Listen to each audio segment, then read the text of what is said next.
नमस्कार मित्रों, आज अपन देख रहे हैं नरेंद्र विश्वकर्मा यूट्यूब चैनल में आपका हार्दिक स्वागत है। इस चैनल के माध्यम से आज अपन भौतिक विज्ञान के अंतर्गत देख रहे हैं डिजिटल इलेक्ट्रॉनिक की पद्धतियां क्या हैं, कितने प्रकार की इसे होती हैं और इसे किस प्रकार से अपन इस पद्धति को सॉल्व करते हैं। इसमें इन सारी चर्चाओं के देखते हैं अपने क्रम बाय क्रम वीडियो में। सबसे पहले पर जय श्री राम मित्रों, देखते हैं आज जो चर्चा का विषय बना है डिजिटल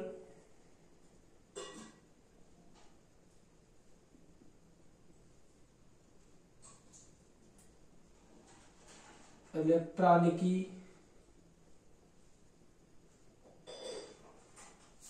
की पद्धति।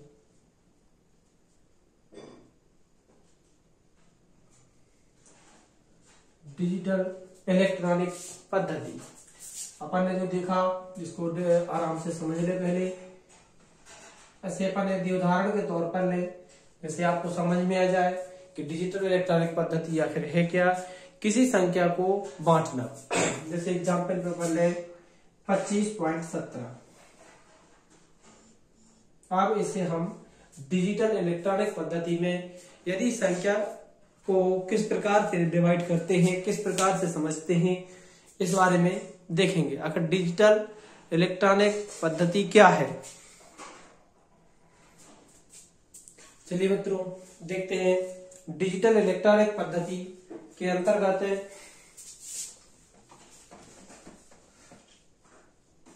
आज अपन चर्चा कर रहे हैं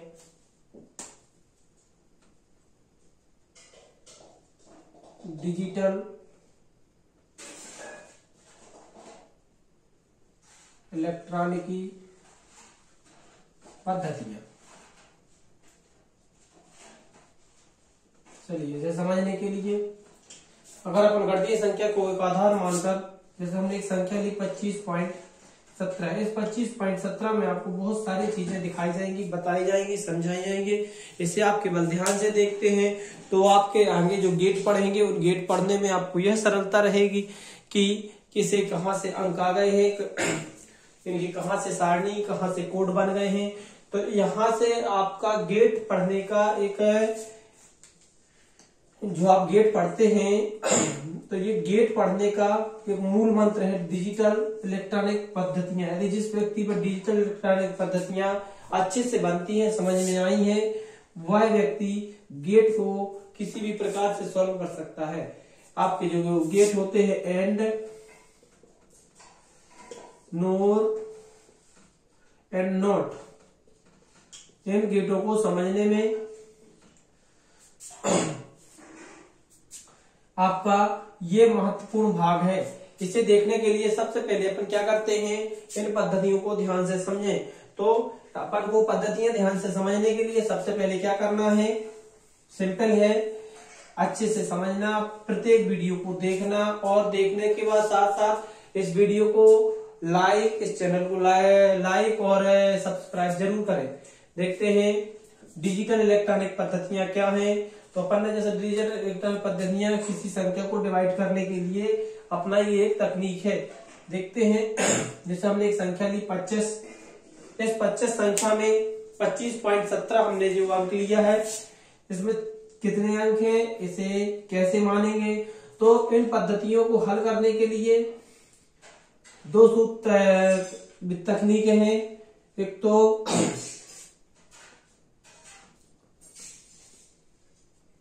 हल करने के लिए दो तकनीकें हैं। दार्शनिक संख्या पद्धति, दो प्रकार की पद्धतियां दो प्रकार की होती हैं।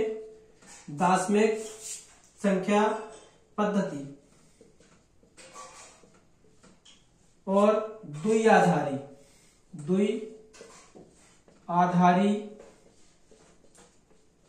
संख्या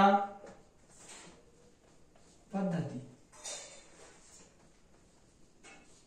अपन ने देखा डिजिटल इलेक्ट्रॉनिक पद्धतियां कितने प्रकार की होती है, दार्शनिक संख्या पद्धति, द्विआधारी संख्या पद्धति। इन दोनों पद्धतियों को एक एक करके समझने के लिए आपको पहले इस वीडियो को शुरू से देखना पड़ेगा। देखते हैं आज अपन चर्चा जो करेंगे इस वीडियो में आखिर दार्शनिक संख्या पद्धति क्या है, द्वि आधारित संख्या पद्धति क्या है।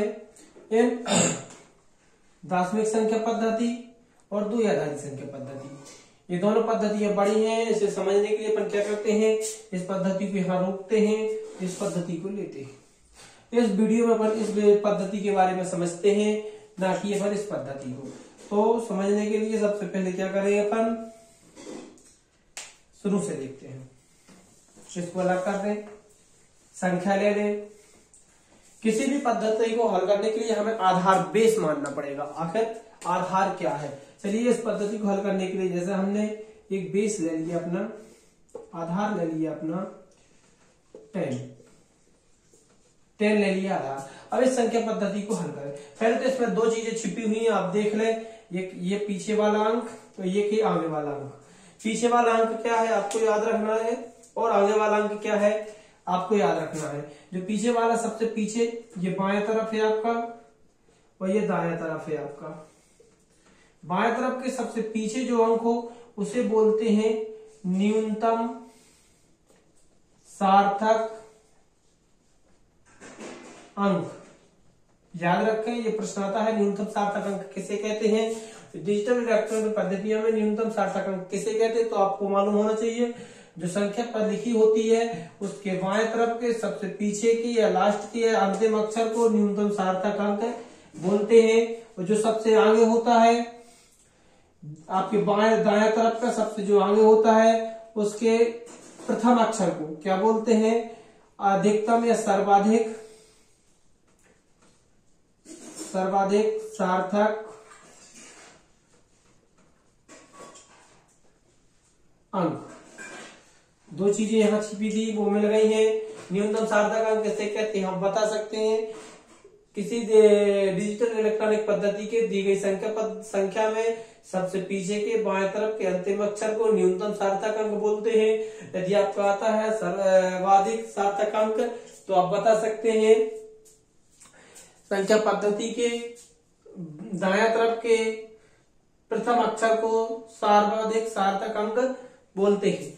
तो अपन ने दो चीजें देखी, सर्वाधिक सार्थक अंक और न्यूनतम सार्थक अंक। न्यूनतम सार्थक अंक क्या है, पीछे वाला, सर्वाधिक आगे वाला। चलते हैं आगे।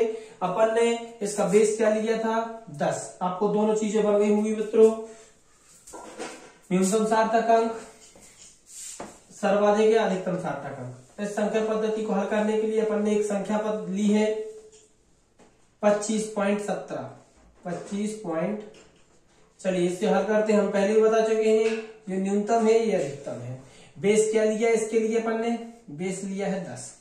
सर्वाधिक इस संख्या पद्धति को डिवाइड करने के लिए, बांटने के लिए हमने लिख लिया है अगर 25.17 बांटेंगे सबसे पहले क्या है 2, तो 2 याद रखें। जो आगे की संख्या होती है आपकी वो धनात्मक कार्य करेगी, जो पीछे की संख्या होगी आपकी वो आपका ऋणात्मक कार्य करेगी। आगे क्या लिखा, 2 गुणित 10, 2 गुणित हर संख्या, चाहे आपकी आगे की हो चाहे आपकी संख्या पीछे की हो, आपको गुणित में 2 के गुणित में 10 ही करना है। मतलब हर गुणित में 10 ही करना है। अंतर इतना ध्यान देना है कि यदि आगे की है तो धनात्मक रहेगी, यदि पीछे की है तो ऋणात्मक रहेगी। अब अपन गिनते हैं, कहां से गिनती प्रारंभ करते हैं, दशमलव जो लगा हुआ है इसके आगे के 2 अंक और दशमलव के आगे के पीछे के 2 अंक। इसको मानेंगे 0, इसको मानेंगे, क्योंकि हमें गिनती यहाँ पे 0 से प्रारंभ करनी है। 0, 1, तो 1 की घात, प्लस चिन्ह। ये क्या लिखा, 5 गुणित 10 के ऊपर हमने इसको काउंटिंग 0 से किया तो 0 की घात। फिर क्या पॉइंट लगा, जहां पे आपका पॉइंट लगा है इस चीज का विशेष ध्यान रखें मित्रों। इस पॉइंट को आपको नहीं छोड़ना है, क्योंकि आप पॉइंट छोड़ देंगे तो आपका शब्द जो है वो गलत हो सकता है। तो जहां आपका पॉइंट रहेगा वहां से आपकी घातें ऋणात्मक होती जाएंगी। चिन्ह वही रहेगा, धन 1 लिखा, 1। यहां फिर से गुणा करना है 10 का। कैसे गुणा करना है, गिनती वही रहेगी 0, 1, तो 1 अब वो इसमें धन कुछ नहीं है तो धनात्मक रहेगा, इसमें 0 है यहाँ, है ना। यहाँ क्या रहेगा, क्योंकि धन इसके साइड की है तो ऋणात्मक चला जाएगा, फिर चिन्ह प्लस का, इसके बाद 7 गुणा कितना जाएगा 10 का, इसमें भी कितना रहेगा 0। 0 पे चिन्ह याद रखें, हाँ 0 पे तो ना ऋण लगाना है आपको और ना धन लगाना है। यदि आप ऋण लगाएंगे तो भी गलत हो जाएगा और धन लगाएंगे तो भी गलत हो जाएगा।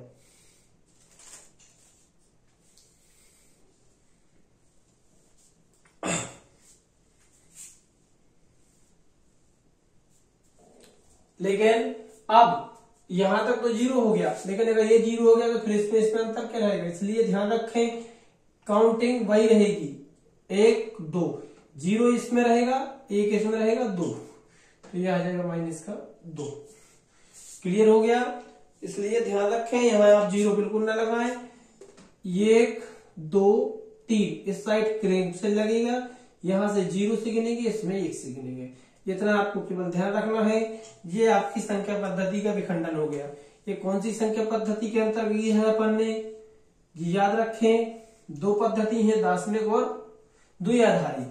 तो ये आपका दार्शनिक संख्या पद्धति।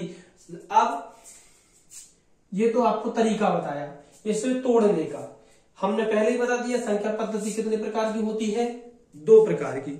कौन कौन से, दार्शनिक और द्विआधारी। धन्यवाद मित्रों, आपका अगला वीडियो है दार्शनिक संख्या पद्धति क्या है, उसे ध्यान से समझेंगे और देखेंगे। धन्यवाद।